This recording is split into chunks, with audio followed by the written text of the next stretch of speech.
tout disciple accompli sera comme son maître. Je veux être comme Jésus. Oui, Seigneur. Et pour cela, je te demande une présence spéciale de ton esprit, afin d'affecter de vie, affecter aussi ma vie. Touche-moi à nouveau, Seigneur, car j'ai besoin de ta présence. La gloire t'appartient. Merci, Seigneur. Alléluia. Oh, Basoki de Braden. Merci, Esprit de Dieu.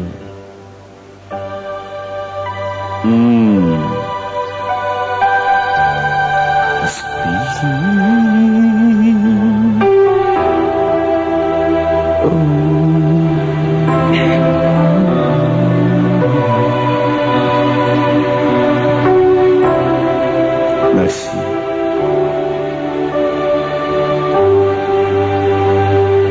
Esprit de Dieu.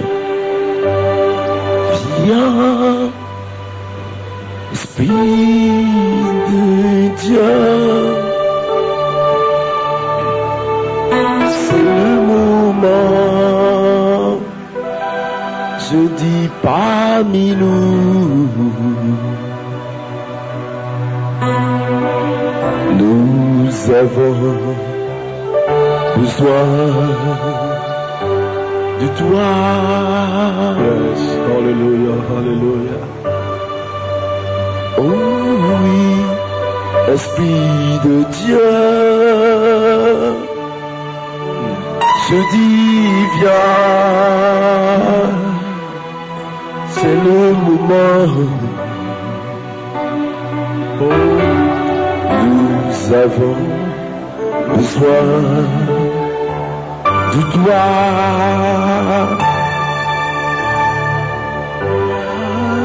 Les temps glorieux sont arrivés et il est temps de guérir le malade. C'est le moment, j'ai tant besoin de toi.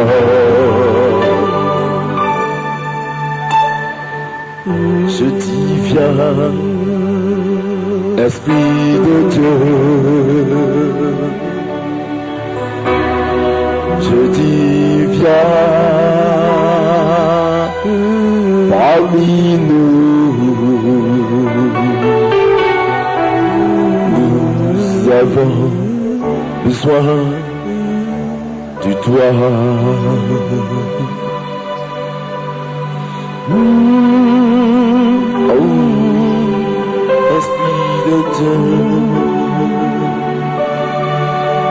Je dis viens, oh oui viens, oh oui viens, c'est le moment, nous avons besoin de toi. It's about to get down, skid a boat and the boat and hold the marine, Jesus. C'est le moment. And the boat and a ride in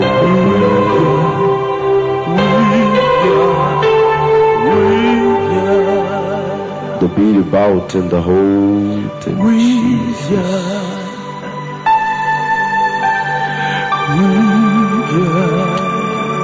Oh my God. C'est le moment. And I'm out of the reed and the spirit.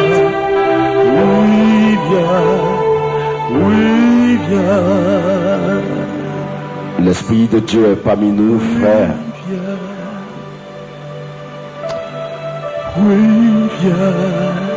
Dieu veut bénir quelqu'un parmi nous qui a fait cette prière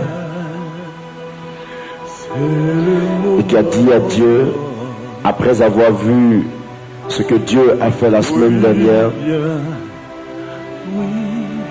je veux expérimenter la puissance de ton esprit. Tu as dit à Dieu et tu es là. Regarde, c'est grave. Pourquoi je le dis? Parce que l'Esprit de Dieu va se saisir de toi et tu verras la puissance de Dieu. Mais ne pleure pas, parce que Dieu ne te lâchera pas. Il cherche justement quelqu'un.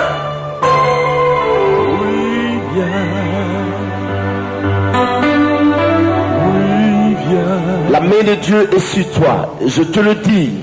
La main de Dieu est sur toi. Et ce soir, il ne te lâchera pas.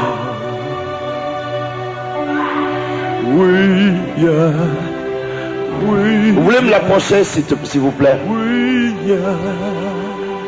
C'est le moment.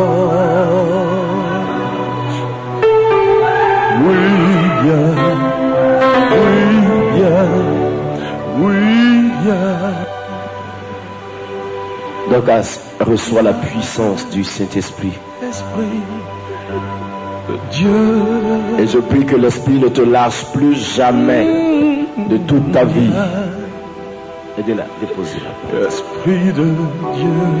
Je prie que plus jamais il ne te lâche plus dans lui, le Saint-Esprit, ce soir. De toi. Merci Seigneur. Esprit de Père, voici cette femme. Viens, Esprit de Dieu. Nous avons besoin de toi. Oui, viens. Dis à celui qui est à côté de toi, Oui, viens. la puissance de la résurrection de Jésus Oui, existe. viens. C'est le moment. Oui, Dis-lui, la puissance de la résurrection de Jésus existe. oui, viens.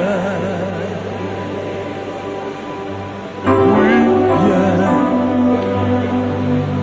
Est-ce que vous voulez l'expérimenter ce soir? Faites comme ça. Oui, viens. Faites comme ça. C'est le moment. Vous savez ce que ça veut dire? Ne vous inquiétez pas. Oui, viens. Fais encore. Oui, viens. Ça signifie, ne t'inquiète pas. Tu la verras ce soir. Oui, viens. Est-ce que vous voulez l'expérimenter ce soir? Oui, viens. Est-ce que le peuple guadeloupéen est là? Oui, viens. Est-ce que tu es là ce soir? C'est le Acclame Jésus très fort. Oui, viens. Oui, viens. Oui, viens. Il y aura 2 volets dans cette croisade à chaque séance.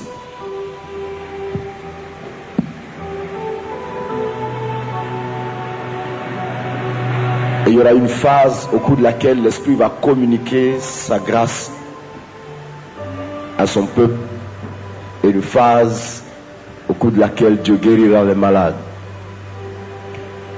Je le dis parce qu'il faut qu'après cette croisade, je vous ai toujours dit, il faut que vous aussi vous soyez à mesure d'être utilisé par Dieu. Fais comme ça, la puissance de la résurrection de Jésus. Vous parlez trop faiblement, c'est trop faible. La... Jésus. Oui, Voilà. Tu veux faire encore une fois? Jésus.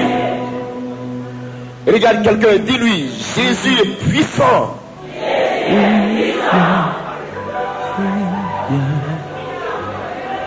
Regarde quelqu'un encore et dis-lui, le Jésus dont je parle est puissant.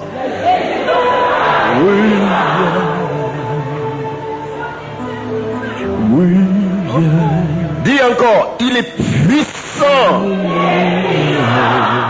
que je voie ta main, il faut que je voie la puissance de ta main. Comme ça. Acclame Jésus très fort. Alléluia. Gloire à Dieu. Je vous ai parlé de la puissance de la résurrection de Jésus ce soir. En Jean chapitre 19, plutôt Jean chapitre 20, à partir du premier verset, il est écrit: le premier jour de la semaine, Marie de Magdala se rendit au sépulcre dès le matin comme il faisait encore obscur. Et elle vit que la première pierre, plutôt la pierre était ôtée du sépulcre.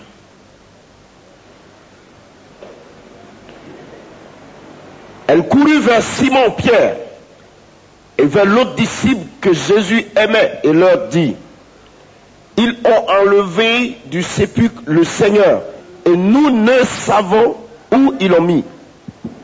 Écoutez ce qu'elle dit. On nous a enlevé le Seigneur et puis on ne sait pas où il a été placé.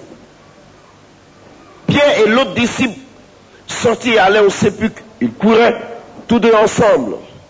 Mais l'autre disciple courut plus vite que Pierre et arriva le premier au sépulcre, s'étant baissé. Il vit les bandes qui étaient à terre, cependant il n'entra pas. Simon-Pierre, qui le suivait, arriva et entra dans le sépulcre. Il vit les bandes qui étaient à terre et le linge qu'on avait mis sur sa tête, sur la tête de Jésus, non pas avec les bandes, mais plié dans un lieu à part. Le tombeau est vide. Et ce tombeau vide venait d'expérimenter quelque chose de glorieux. Quand on parle d'un tombeau, on parle d'un lieu où le mort se couche.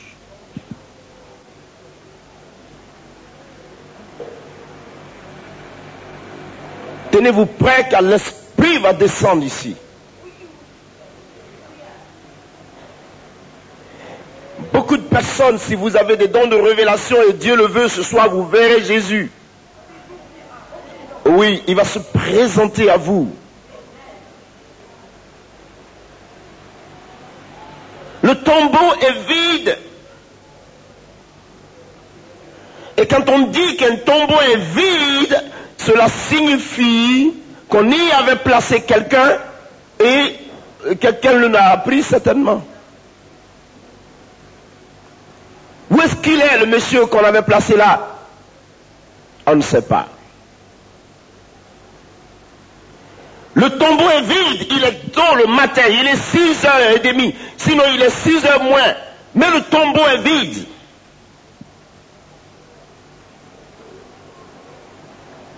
Je n'avais jamais vu un tombeau vide, je n'avais jamais vu un tombeau dans lequel un mort a été mis et le tombeau a été vidé. Je n'avais jamais vu et je n'ai jamais vu. Mais la Bible me dit qu'il y eut une tombe sur cette terre qui a été vidée.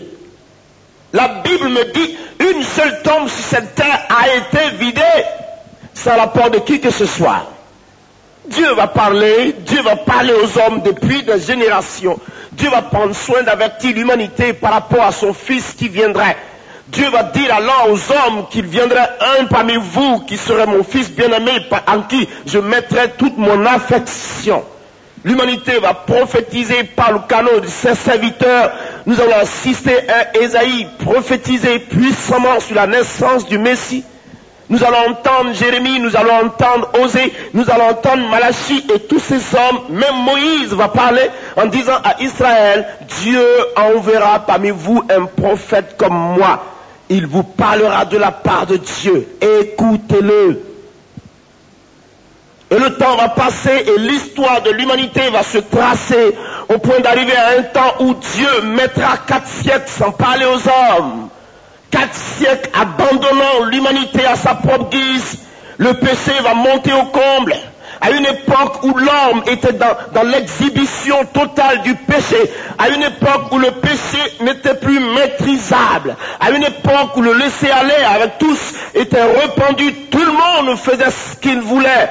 Dieu décide secrètement de descendre parmi les hommes de son état d'esprit, il choisit de devenir homme, venu porter un nom, pas comme les autres, parmi nous, de façon palpable, de façon magnifique, de façon extraordinaire.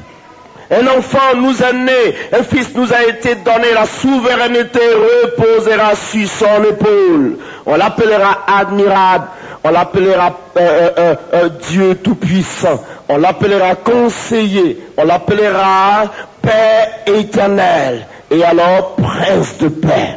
Mais quand il vient parmi nous, frères, il n'avait rien de plus sensible. Il n'avait rien pour que nous puissions l'admirer. Encore Esaïe dira, il n'avait rien sur lui que nous puissions admirer. Frère, il s'est laissé tondre, il s'est laissé piétiner. Il s'est laissé maltraiter, dit la Bible. Il a vécu dans la transparence la plus totale. Il a vécu dans le respect le plus acte de la parole de Dieu. Jean, le voyant passer, dit à ses disciples, regardez là-bas, celui qui passe de l'autre côté, voici l'agneau de Dieu qui ôte le péché du monde. En ce moment-là même, la révélation de la personne dont je voudrais vous parler ce soir demeurait encore cachée aux yeux de l'humanité. En plein début de ministère, il va être déjà révélé, pointé, indiqué par ceux qui avaient l'esprit pour savoir qu'il était venu pour une mission divine. Mes frères, écoutez cette parole. Il arrive en son temps, revêtu d'esprit et de puissance, de force.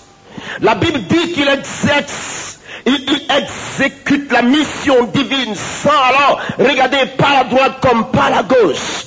Face à l'adversité, il va pratiquer la volonté de Dieu dans tout le meilleur possible de sa vie. Acquis pour les œuvres de Dieu, acquis pour les choses de Dieu, préparé à l'obéissance, à la parole et aux vertus de l'esprit, préparé à l'exécution du plan de Dieu, sans se poser de questions, sans résister, sans savoir si oui ou non cela est de lui ou pas, mais ayant perçu de sa personne, il était toujours prêt à honorer sa parole pour démontrer qu'il était venu pour lui. La Bible déclare que les signes et les prodiges vont l'accompagner. Il ira partout, dans le jardin dans ce cimetière, oui, de Guédara. Il rencontre là un homme rempli de démons.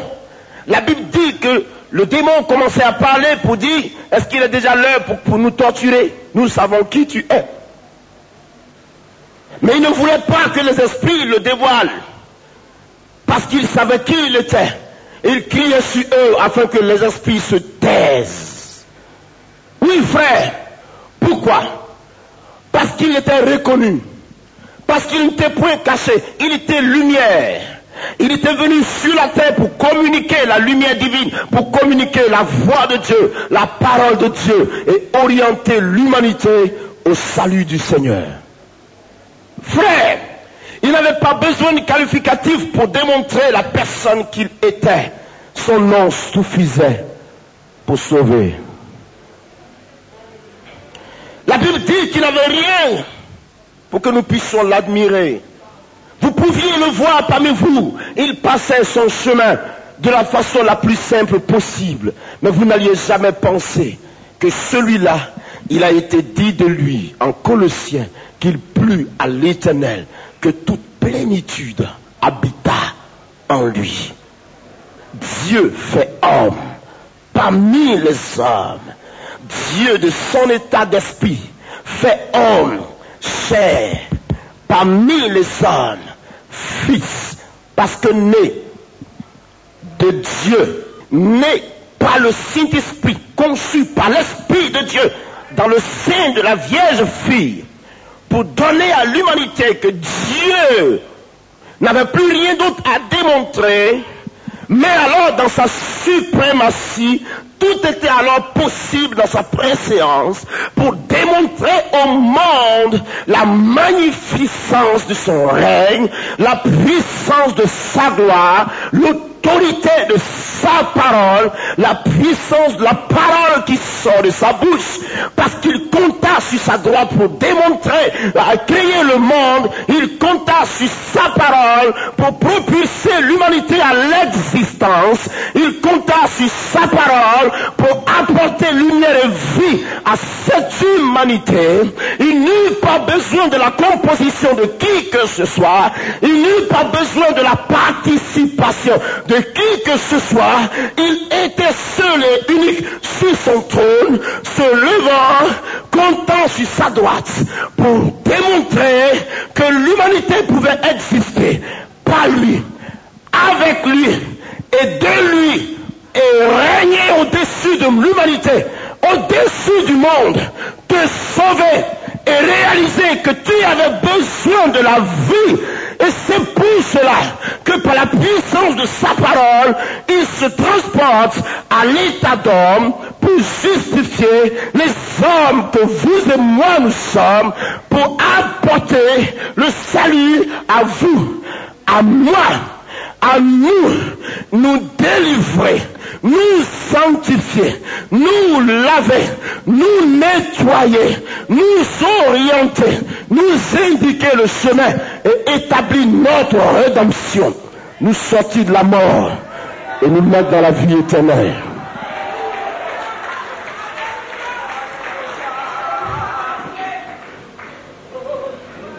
Frère, Dieu se fit homme. Et de qui parlera de notre part? Qui a sauvé cette race pécheresse? Personne. Cette œuvre était si importante que Dieu décida de venir lui-même. Lui-même. Frère, lui-même. J'irai. Je prendrai la forme d'un homme et je sauverai l'homme. Pourquoi? Parce que ce ne sont pas les bois, ce ne sont pas les eaux, ce ne sont pas les poissons, ce ne sont pas les animaux qui étaient égarés. C'est les hommes qui avaient été égarés. Et donc pour les sauver, il fallait une créature semblable pour les délivrer.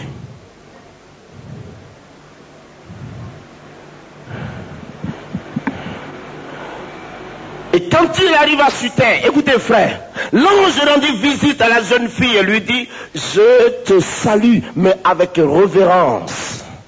Je te salue, femme, à toi à qui une grâce a été accordée. Le Très-Haut te couvrira de son ombre. Et la puissance du Saint-Esprit viendra sur toi. Tu seras enceinte. Tu porteras un enfant. Et le saint enfant que tu porteras de son sein sera appelé le Fils de Dieu. Oui, le Fils de Dieu. Dis le Fils de Dieu. Il y a beaucoup qui disent, pourquoi le Fils de Dieu? Est-ce que Dieu a un enfant?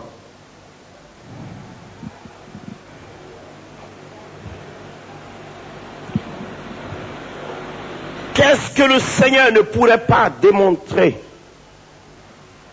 s'il a appelé à l'existence ce qui n'existait pas par l'autorité de sa parole?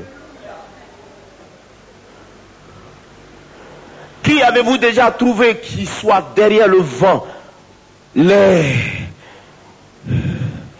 que nous respirons et qui fait du bien à notre organisme?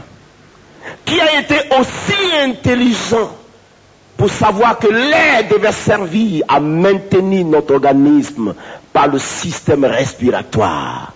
Montrez-moi votre savant, sinon votre médecine qui a créé ces choses. Montrez-moi. Et dites-moi, montrez-moi cela aujourd'hui.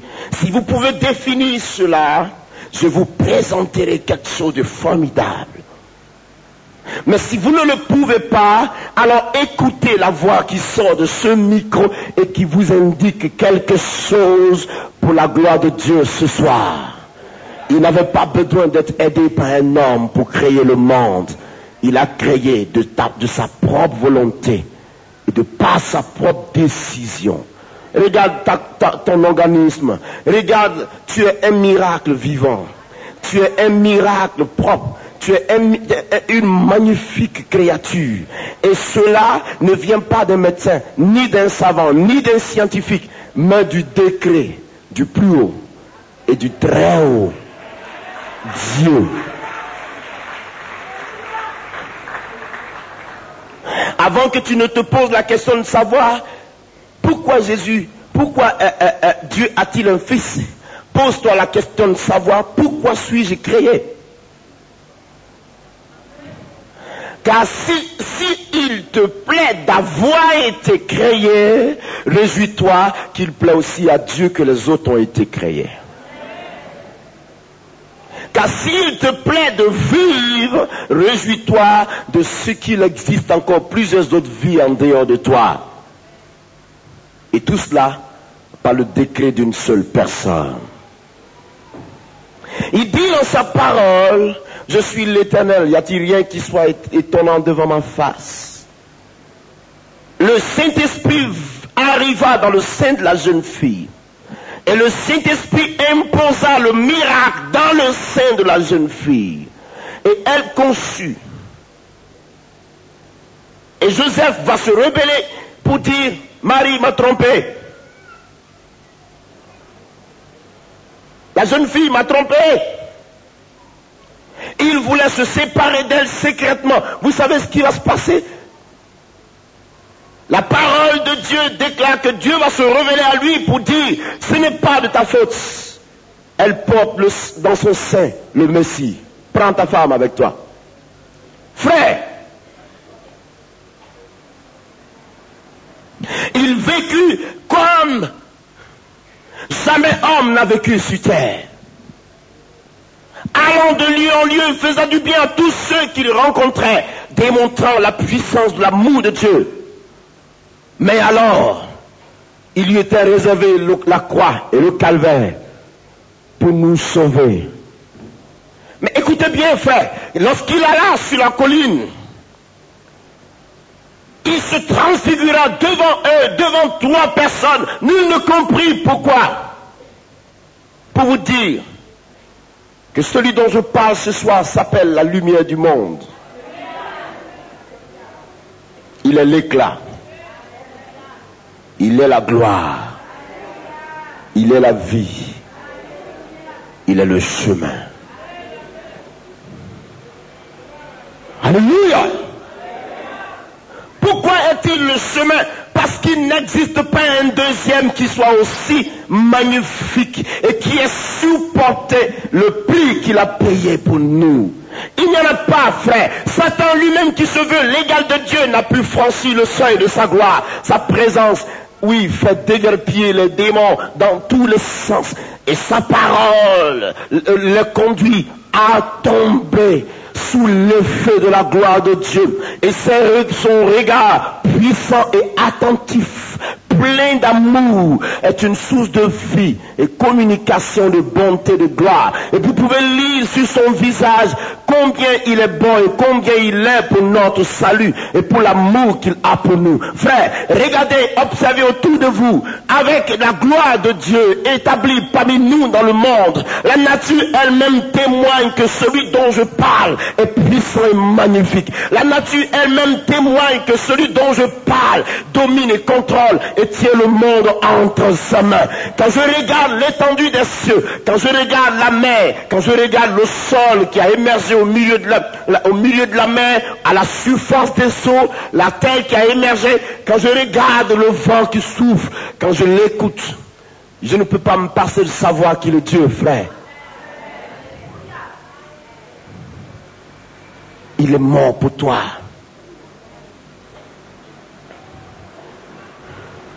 Il est mort pour toi.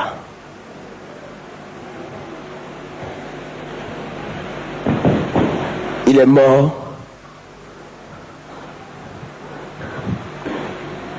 Pour toi. Il est mort pour toi.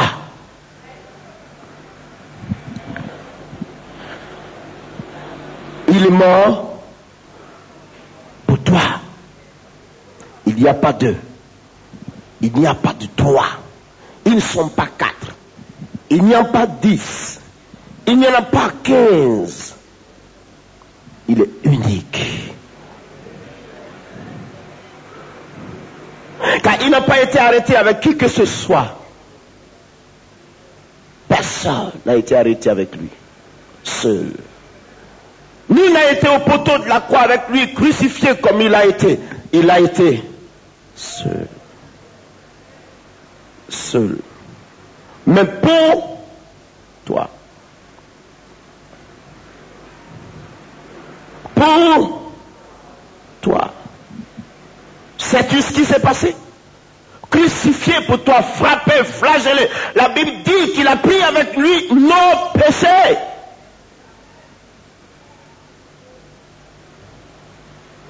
Et Paul dira, l'amour de Dieu nous a été manifesté dans ces temps qui sont les derniers, en ce sens que lorsque nous étions encore pécheurs, il est mort pour des impies, pour nous.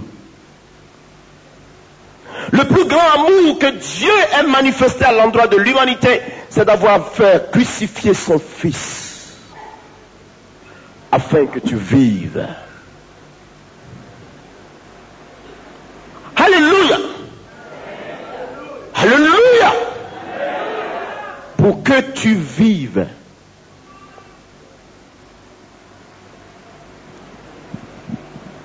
Il est monté à la croix, seul. Il a crié, seul. Il a saigné, seul. Il a souffert, seul. Il a pleuré, seul. Il a été maltraité, seul. Il a dit, mon père, mon père, mon père, mon père, pourquoi m'as-tu abandonné? Pourquoi? Le Saint-Esprit m'a enseigné pourquoi. Le Saint-Esprit m'a révélé pourquoi. Il a crié, mon père, pourquoi m'as-tu abandonné? J'étais au cou d'un jeûne et je dis à Dieu, comment le Fils de Dieu peut-il crier, pourquoi m'as-tu abandonné?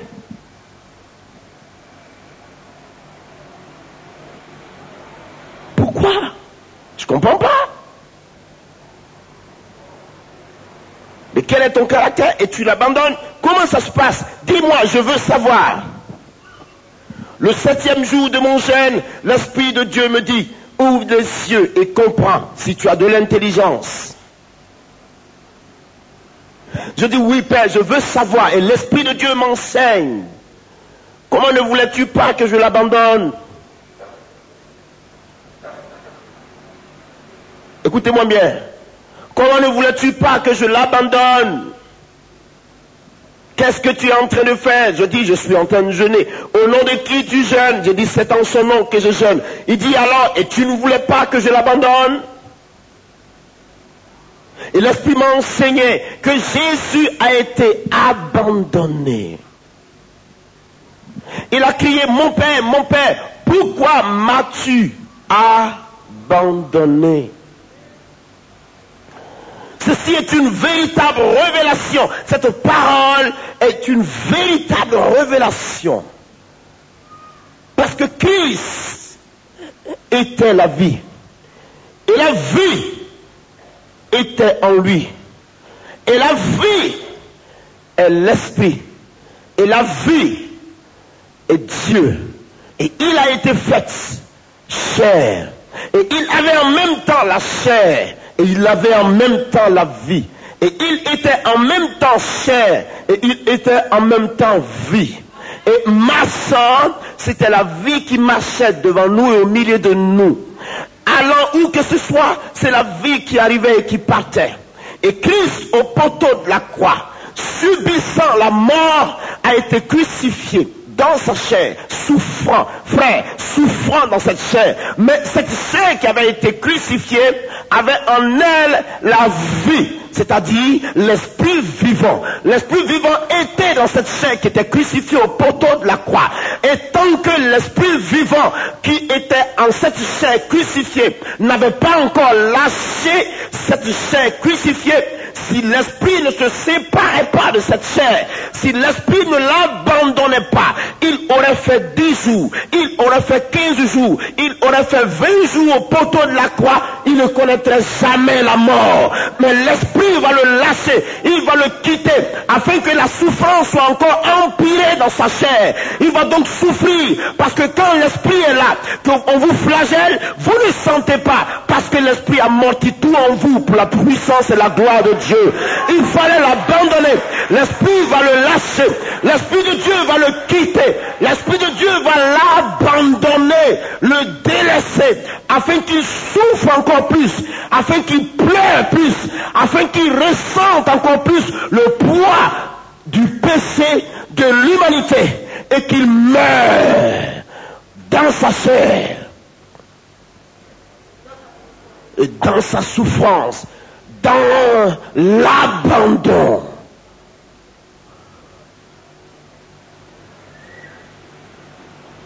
Il me l'a montré, le Saint-Esprit l'a quitté. Et quand l'Esprit l'a quitté, il a commencé à souffrir. Père, pourquoi m'as-tu abandonné? Mais il le fallait pour qu'il meure. Parce que quand l'esprit vivant est en vous, quand vous fouette, vous ne saurez pas. Quand vous frappe, vous ne sentirez pas. Oui, frère, je vous dis la vérité. Étienne regardait le ciel comme ça, et on fouettait son corps avec des morceaux de cailloux, de pierre. On le frappait, et Étienne dit, je vois Jésus arrêté à la droite du Père. Pourquoi? Parce que l'esprit s'était emparé de lui et la mort était devenue un gain pour lui.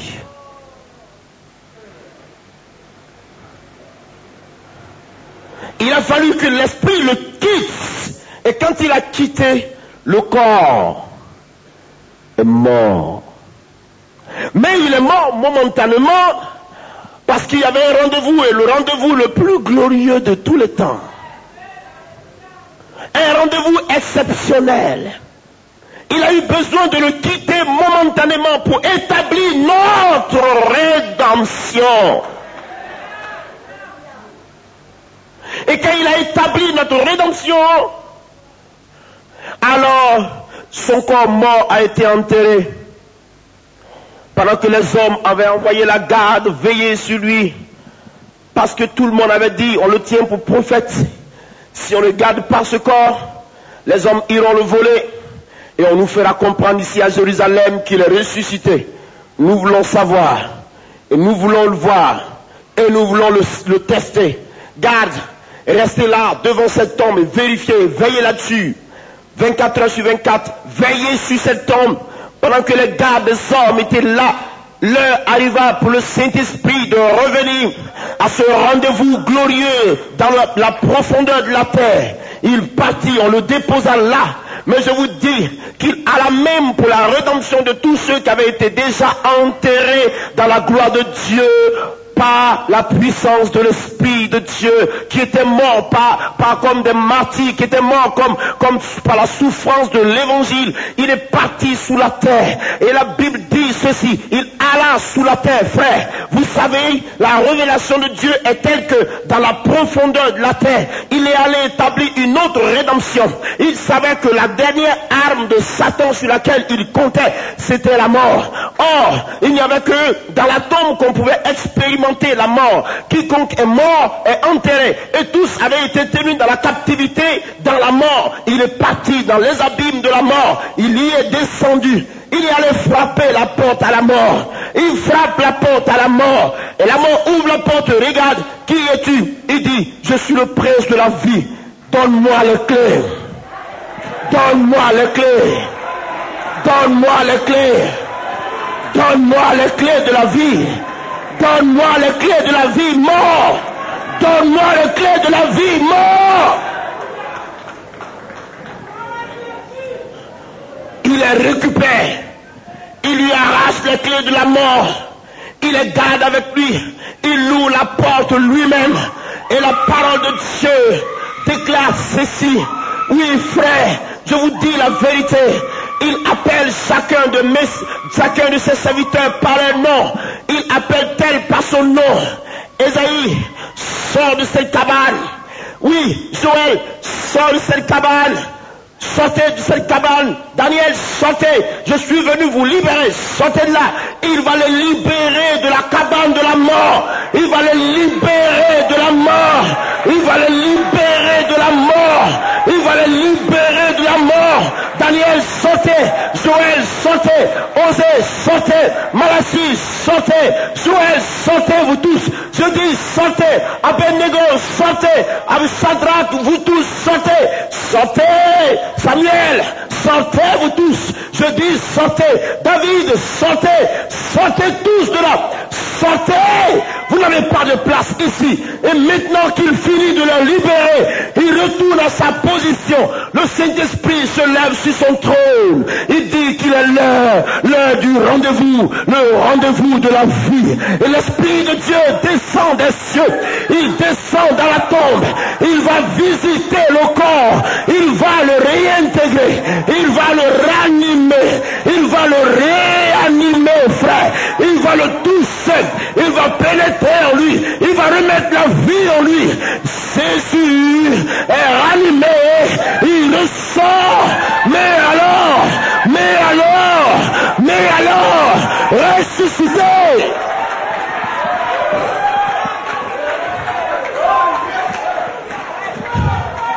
Alléluia. Il sort du tombeau. Il sort du tombeau.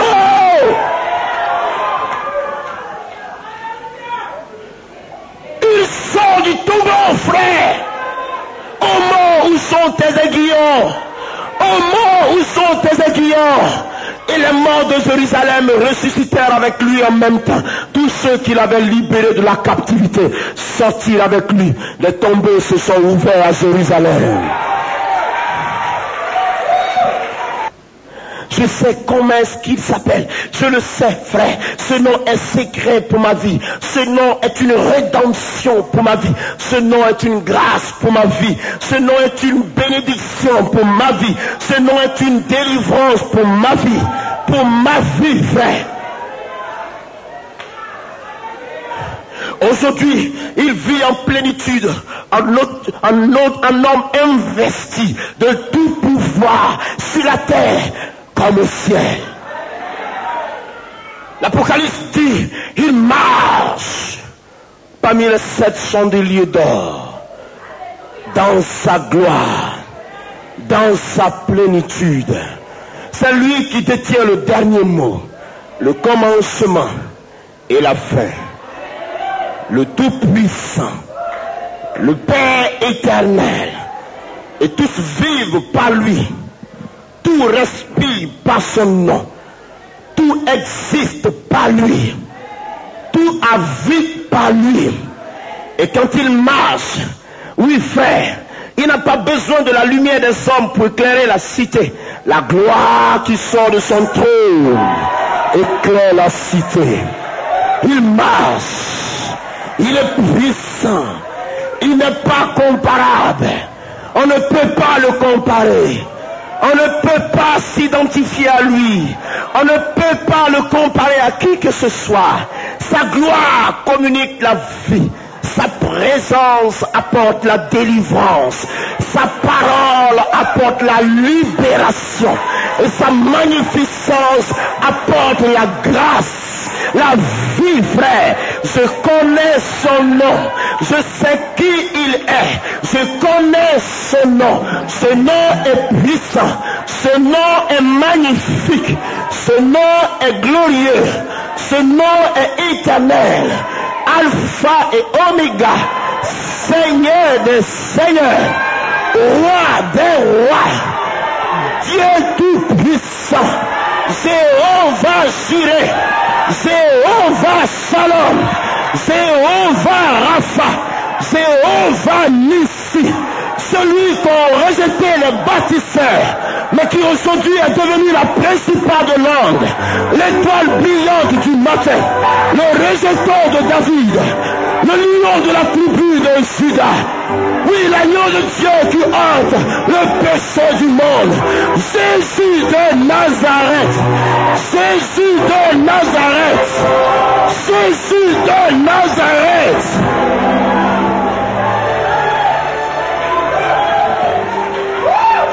Frère, je connais son nom, le nom le plus puissant de la terre. Des hommes ont existé, des hommes ont épris l'humanité, des hommes ont gouverné par leur pouvoir, des hommes sont venus, des hommes ont régné, des hommes ont sémé la terreur, des hommes ont bâtonné le monde par leur intelligence. On les a appelés les savants. Ils ont tous morts. Ils ont été engloutis dans la tombe. Ils ne sont jamais sortis de là. Eisenhower est venu, il est parti. Churchill est encore resté dans la tombe, frère. Moustou Ito est encore resté dans la tombe, frère. Les rois de la terre sont restés dans les tombes. Le ciment n'a jamais pu se casser. Frère, je vous dis la vérité. Je vous dis la vérité. Gorbatchev est parti, n'est-ce pas? Oui, Duce Mussolini est parti à son tour. Je vous dis la vérité. Adolf Hitler a terrorisé le monde. Il s'en est allé. On n'a jamais su ce qui a réellement pu se produire au sujet de sa vie. Oui, des hommes comme Antoine de Saint-Exupéry, ils sont partis. Albert Einstein, ils sont partis, frère. Ils sont partis, frère. Simone de Beauvoir, ils sont partis, frère. Ils sont tous partis, frère. Molière, ils sont tous partis, frère. Tous sont partis. Mais je vous donne quelque chose. Je vous dis quelque chose. Il existe un nom, le nom le plus glorieux de la terre. Il existe un nom, le nom le plus merveilleux du monde. Il existe un nom, le nom le plus magnifique, le nom le plus suprême, le nom le plus digne. Il est mort. Il est sorti du tombeau. Il est sorti du tombeau. Il est sorti du tombeau. Il est sorti du tombeau. Allez à Jérusalem. Allez à Jérusalem. Allez à Jérusalem. Allez à Jérusalem. Regardez là, du côté est de cette ville, au pied de la montagne, il y a une tombe qui a été creusée et qui s'est ouverte, qui n'a jamais été refermée il y a 2000 ans. Parce que l'homme qui était logé là est sorti victorieux et il est parti pour l'éternité.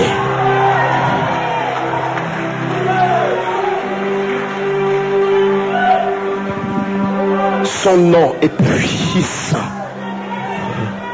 Son nom apporte la guérison. Son nom apporte la délivrance. Son nom communique la vie. Son nom apporte la réalité de la vie, frère. Son nom apporte la rédemption. Son nom apporte la justification. Son nom est rempli d'autorité, de puissance, de gloire. Son nom est un chemin. Son nom est la vie. Son nom est la vérité. Oui, frère, son nom est le carrefour par lequel tout être humain sur la terre passera. Que tu sois pécheur, tu passeras par là. Que tu sois riche, tu passeras par là. Que tu sois pauvre, tu passeras par là. Il est arrêté, il te regarde. Règne comme tu veux, fais ce que tu veux, mais tu viendras à ses pieds. Et c'est là que tu passeras. C'est lui qui aura le dernier mot. C'est lui qui te dira le dernier mot. Je sais son nom. Ce nom est un nom. Le nom de Dieu. Le nom du Tout-Puissant. Le nom du Créateur. Le nom de celui qui détient la vie. Le nom de la vie éternelle. Le nom de la bonté céleste. Le nom du royaume des cieux. Le nom de la grâce infinie de Dieu. Ce nom est puissant, frère. Ce nom est magnifique, frère. Ce nom est merveilleux, frère. Ce nom est incomparable, frère. Ce nom est digne, frère. Ce nom est magnifique, frère. Ce nom, je le connais. Ce nom, je le sais. Jésus de Nazareth est vivant et puissant. Jésus de Nazareth est Dieu. Jésus de Nazareth est Dieu.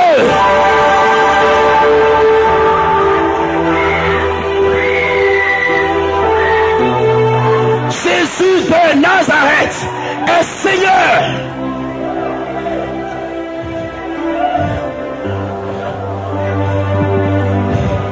Je le sais, car tout pouvoir m'a été donné sur la terre comme au ciel. Je vais au Père et je reviendrai, car il est avantageux pour vous que je m'en aille.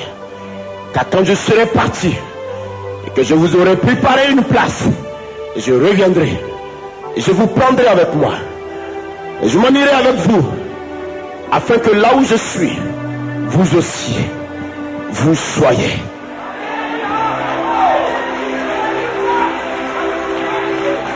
Et l'Apocalypse dit de lui, le nom nouveau qu'il porte dans les cieux, c'est la parole. Il dit, je regardais, je vis assis un homme, sur un trône scintillant et glorieux. Il était vêtu de pourpre écarlate. Il était vêtu de pourpre écarlate. Et des écritures dorées sur sa poitrine. Et je voyais fixer les lettres. Et je pouvais le lire. Le véritable. Et la Bible dit qu'il s'appelle le témoin fidèle. La Bible dit qu'il est pour nous le témoin fidèle.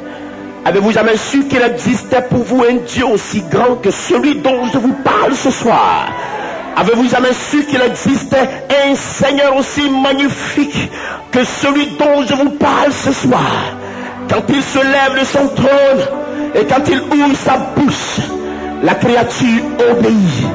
Le seul capable, il marcha sur les eaux et personne ne lui apportant de soutien.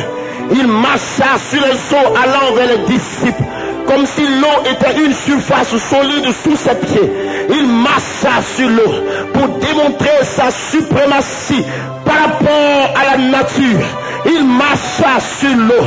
Lorsque la tempête se leva, il leva la main, il menaça la tempête et l'eau retourna dans son lit parce que son responsable créateur lui avait donné l'ordre.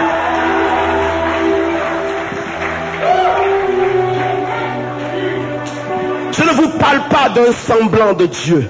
Je ne vous parle pas d'un petit Dieu. Je ne vous parle pas d'un tout petit consultant. Je ne vous parle pas non plus d'un rescapé, de ce Dieu quelconque. Non, je vous parle du Créateur du monde. Je vous parle du Créateur, le responsable de la vie. Je vous parle de celui qui détient la puissance créatrice, la gloire de Dieu. Oui, frère, l'Apocalypse dit, je regardais et je vis un cheval blanc. Il était grand, puissant. L'homme qui le montait était fort, glorieux, puissant, fort. Ses yeux dégageaient comme du feu. Et sa langue était comme une épée pointue. Et je voyais assis et écrit sur son vêtement et sur sa cuisse droite, Seigneur des seigneurs, Roi des rois.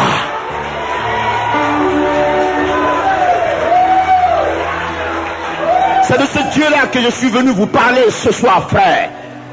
Car je l'ai vu me délivrer. Car je l'ai vu me communiquer la vie.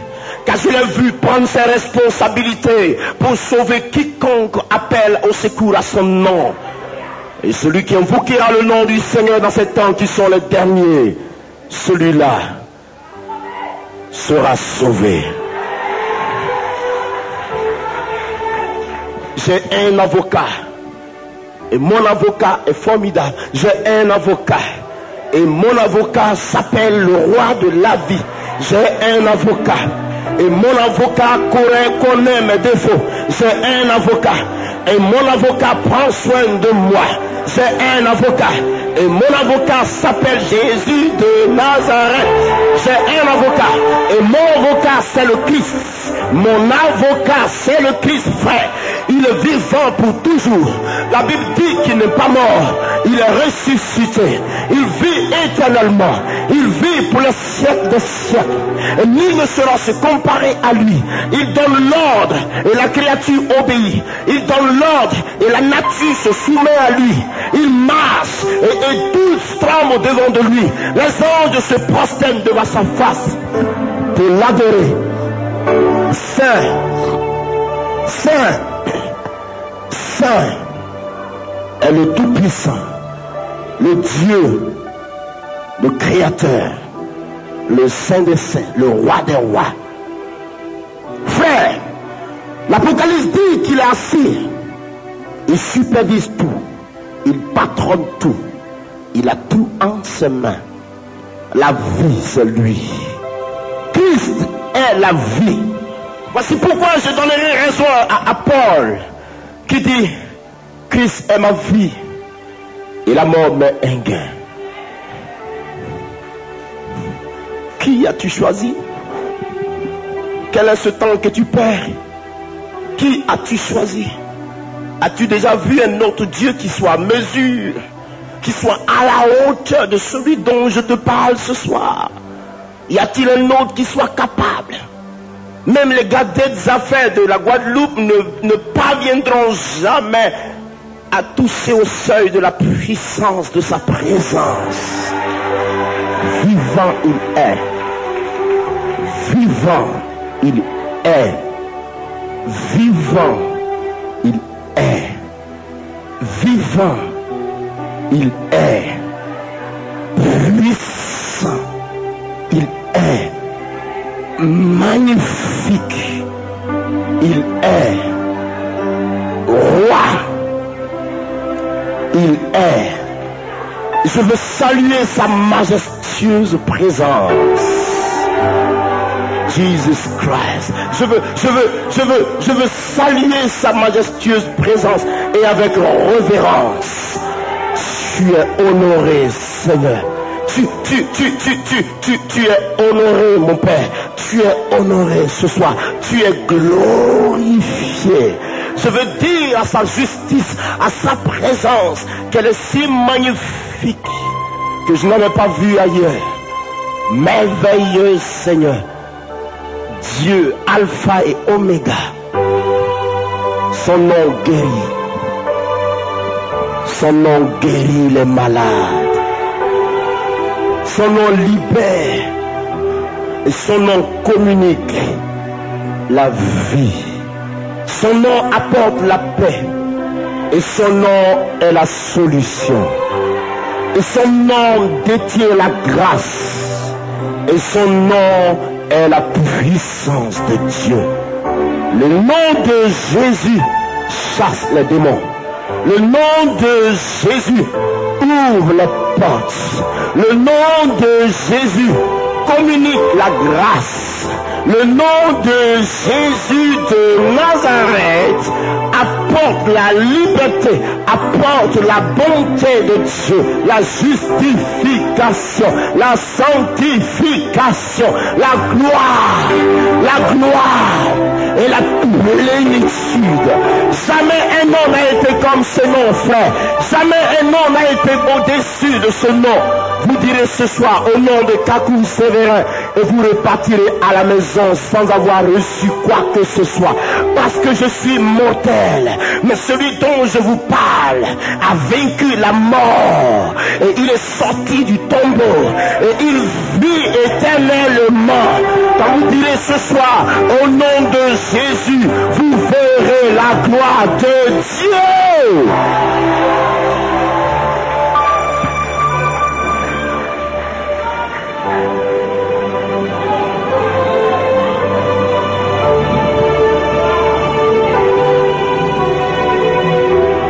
Il est Dieu. Il est Dieu. Il est Dieu. Ce soir, il est Dieu. Il est Dieu, frère. Regardez sa créature. Regardez, observez vous-même. Regardez le vent qui souffle. Regardez, je respire. Sans effort. Qui est responsable de ceci? Regardez vous-même, regardez la mer, regardez les eaux. Qui est responsable de ceci? Regardez vous-même. Il est réel. Il est réel. Frère, il est réel. Je ne vous parle pas d'un faux Dieu. Non, je vous parle du véritable, le Créateur, le Dieu qui est la vie. Je vous parle de celui qui a accepté de nous sauver. Il est réel. Alléluia.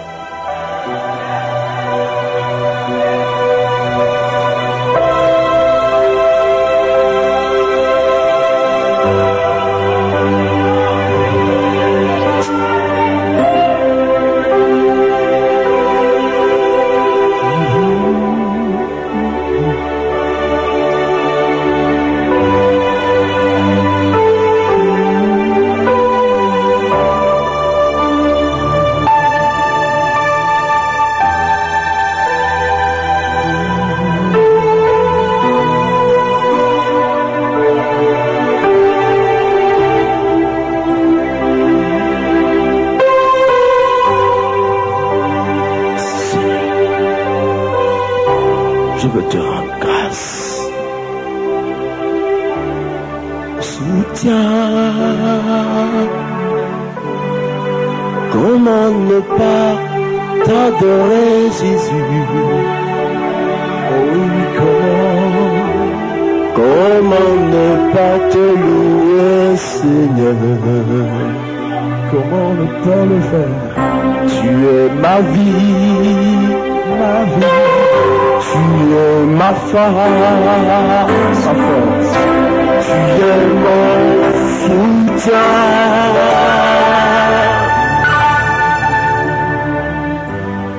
Comment ne pas te louer, Jésus?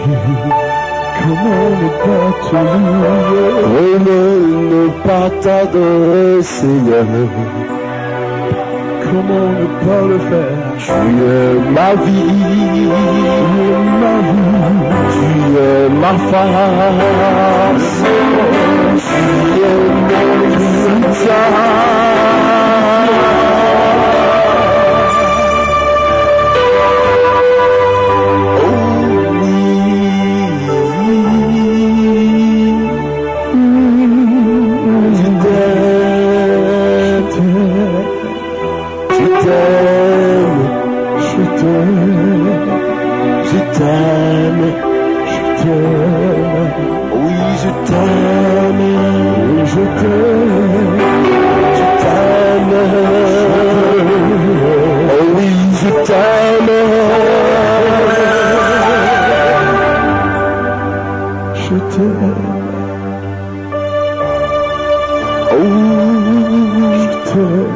Jésus,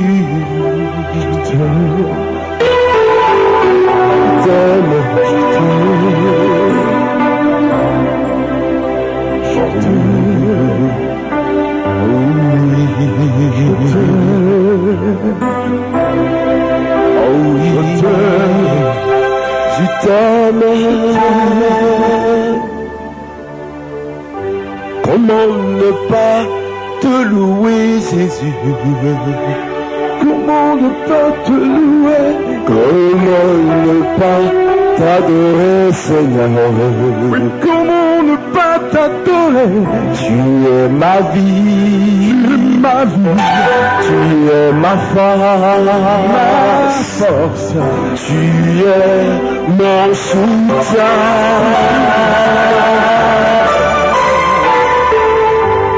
Comment ne pas te louer, Jésus?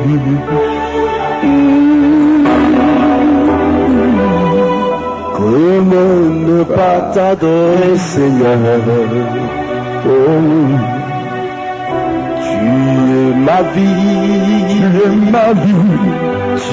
es ma force, tu es mon soutien. Je t'aime, Jésus, je t'aime, oh oui, je t'aime, Jésus, je t'aime, Jésus, je t'aime,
me the mountain arrayed in Jesus' said, see me the mountain though that died.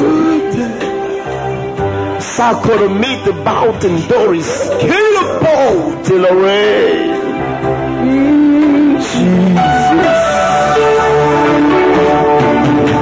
Jesus, comment ne pas t'adorer? Jesus. La pluie de mountain, comment ne pas t'élever? La mountain, mountain d'oreille. Tu es ma joie, ma paix, tu es mon puissant soutien.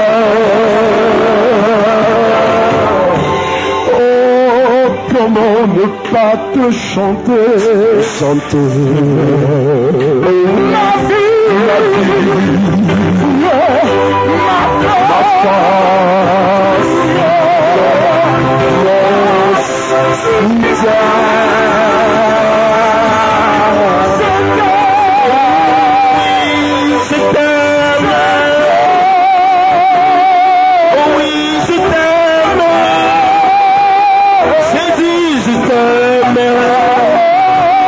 Jésus, je t'aime, je t'aime, je t'aime.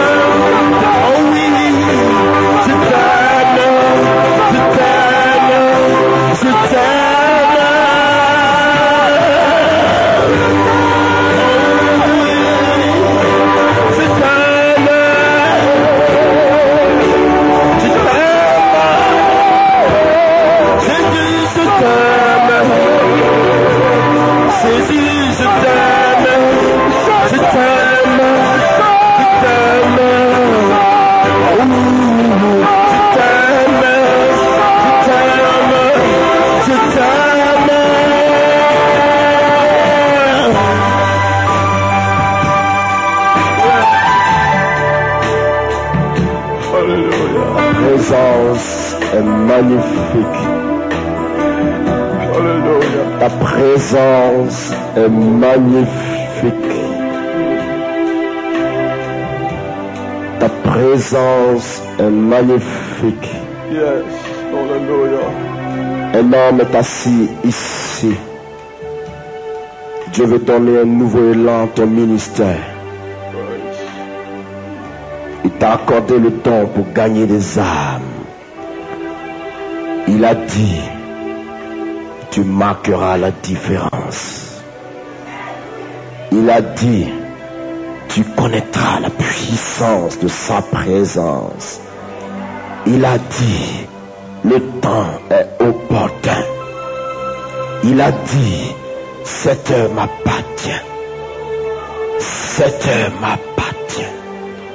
Cette heure m'appartient. Cette heure m'appartient. Cette heure m'appartient. Cette heure m'appartient. Cette heure m'appartient. Jésus!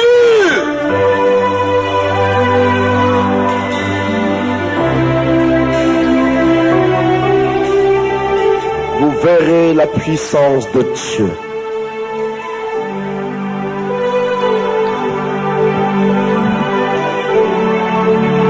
Il va envoyer un réveil spirituel. Il va souffler un vent dans les Caraïbes. Guadeloupe, il va souffler un vent sur toi. Guadeloupe, le vent qui embrase avec lui toutes les saletés de la ville et qui le conduit dans l'eau hors de la ville après avoir nettoyé. Il va souffler ce vent. Il va souffler ce vent sur hommes et femmes. Il va souffler ce vent sur des vitamines. Il va souffler ce vent par la puissance du Saint-Esprit. Il va souffler ce vent glorieux, la magnificence de sa présence, la gloire de sa présence, le bonheur de sa présence. Il va souffler, il va souffler, il va passer, il va toucher, il va guérir, il va transformer des vies, il va préparer des vies pour la moisson finale, il va préparer des vies pour la moisson finale, femmes et hommes, hommes et femmes.